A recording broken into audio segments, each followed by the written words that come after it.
Assalamualaikum warahmatullahi wabarakatuh. Halo semuanya, nama saya Desti Ermasari dengan NPM C1C020061.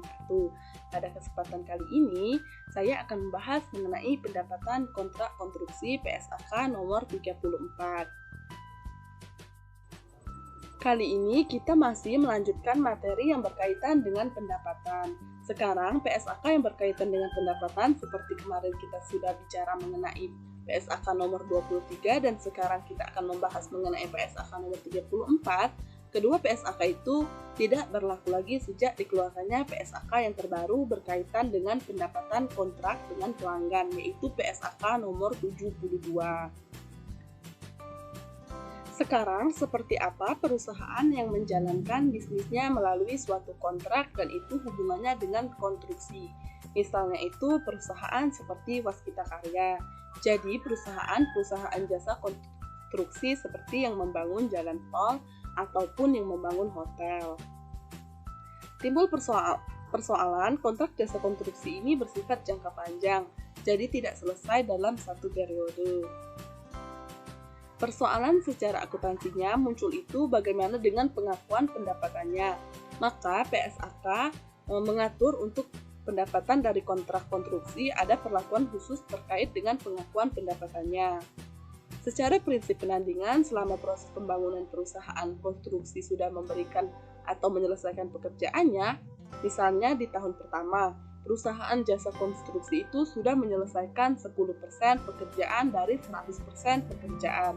Maka, secara prinsip penandingan, jika kita sudah menyelesaikan pekerjaan 10%, maka kita berhak mengakui adanya persentase pendapatan pekerjaan.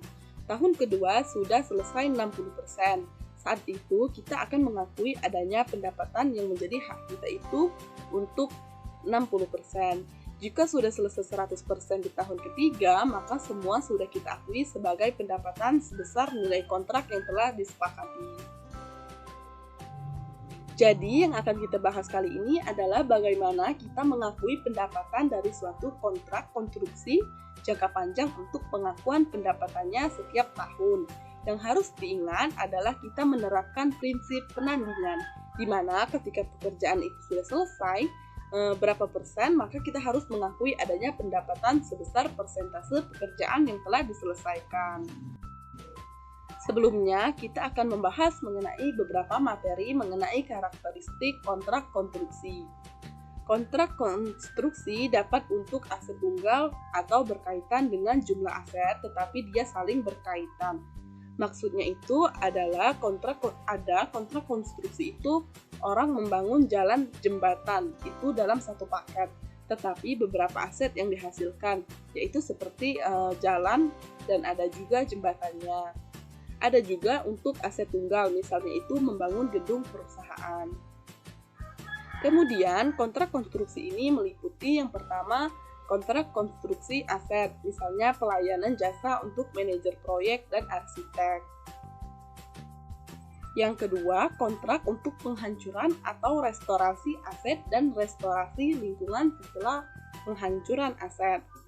Kontrak konstruksi bukan hanya pembangunan secara fisik dari konstruksi tersebut, tetapi juga semua hal yang berhubungan dengan persiapan dan merupakan bagian yang tidak terpisahkan dari memperoleh bangunan tersebut. Kemudian, kontrak dapat berbentuk kontrak harga tetap dan kontrak biaya plus. Dalam kenyataannya, jarang suatu kontrak yang sudah kita sepakati di awal tiba-tiba nilainya akan tetap karena yang meminta jasa kepada perusahaan konstruksi itu kadangkala banyak maunya. Contohnya pada saat disepakati di awalnya itu kontraknya itu misalnya sebesar 2 miliar, lalu tiba-tiba di tengah jalan dia meminta perubahan dari kontrak yang telah disepakati tersebut. Kemudian ada kalanya kita juga sebagai perusahaan yang memberikan pekerjaan kepada jasa konstruksi itu untuk memberikan reward atau bonus karena pekerjaan itu bisa lebih cepat dari tanggal yang sudah ditetapkan.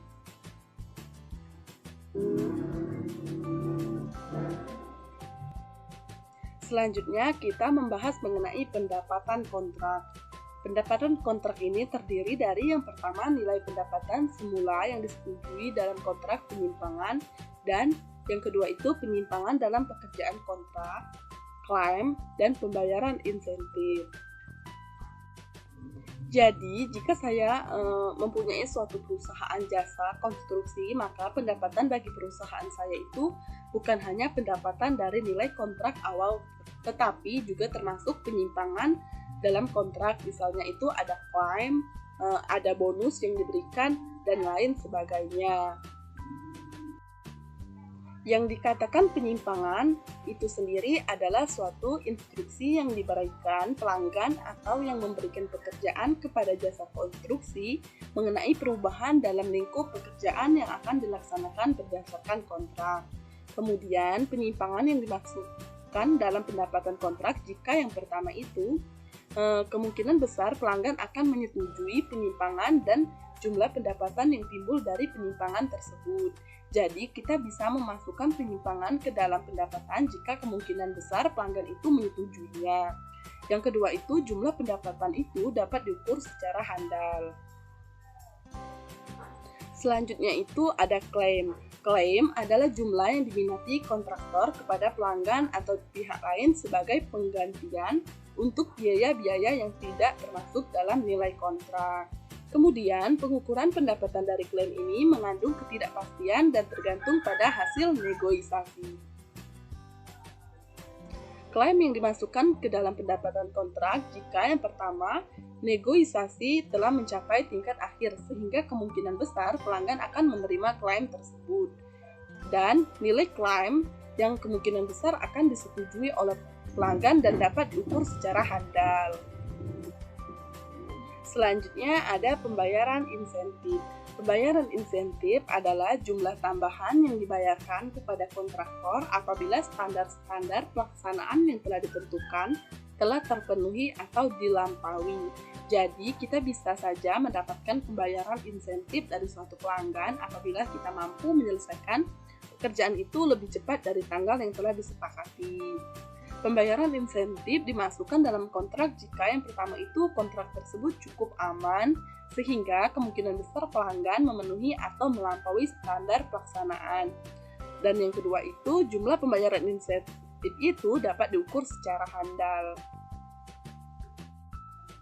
Sekarang kita masuk ke materi pengakuan pendapatan dan beban kontrak.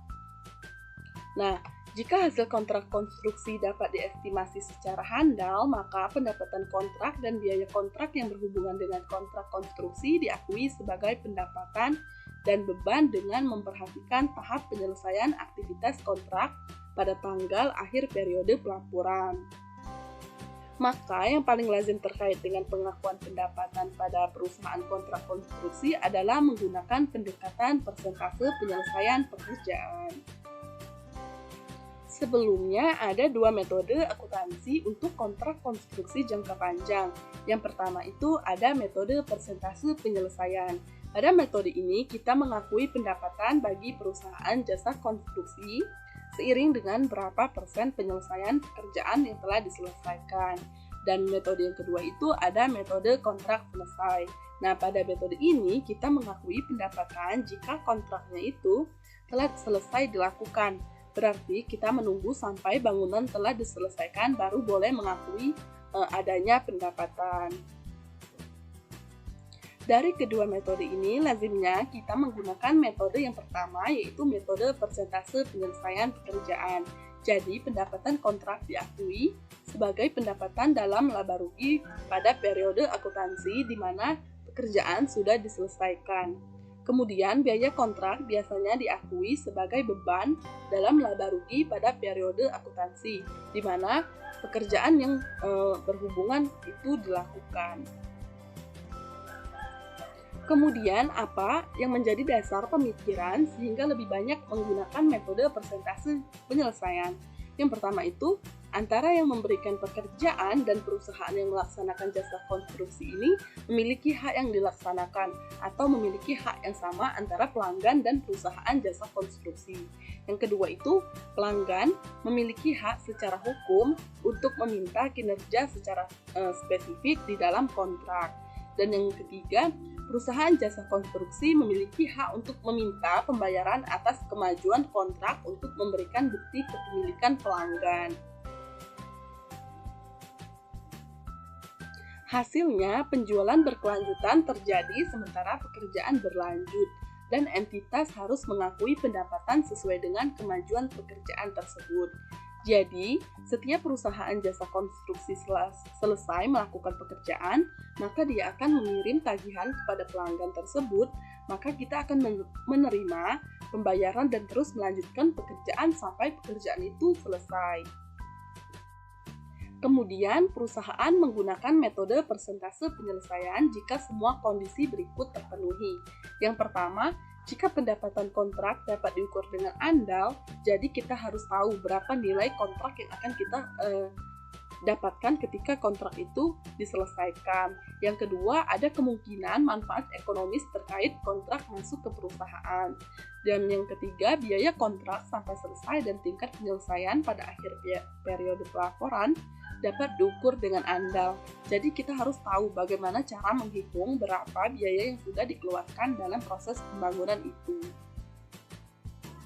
Kemudian, biaya kontrak yang berasal dari kontrak dapat diidentifikasikan dan diukur dengan andal sehingga biaya aktual kontrak dapat dibandingkan dengan perkiraan awal. Dalam proses pembangunan, banyak sekali penambahan baik maunya dari pelanggan maupun dari perusahaan jasa konstruksi. Ada tahapan dalam proses pengakuan pendapatan dengan metode persentase penyelesaian pekerjaan. Yang pertama adalah menentukan berapa persentase penyelesaian pekerjaan. Cara untuk menghitungnya berapa persentase penyelesaian pekerjaan itu yaitu dengan cara menghitung berapa biaya yang dikeluarkan, lalu bandingkan dengan berapa total biaya yang diestimasi untuk menyelesaikan pekerjaan ini.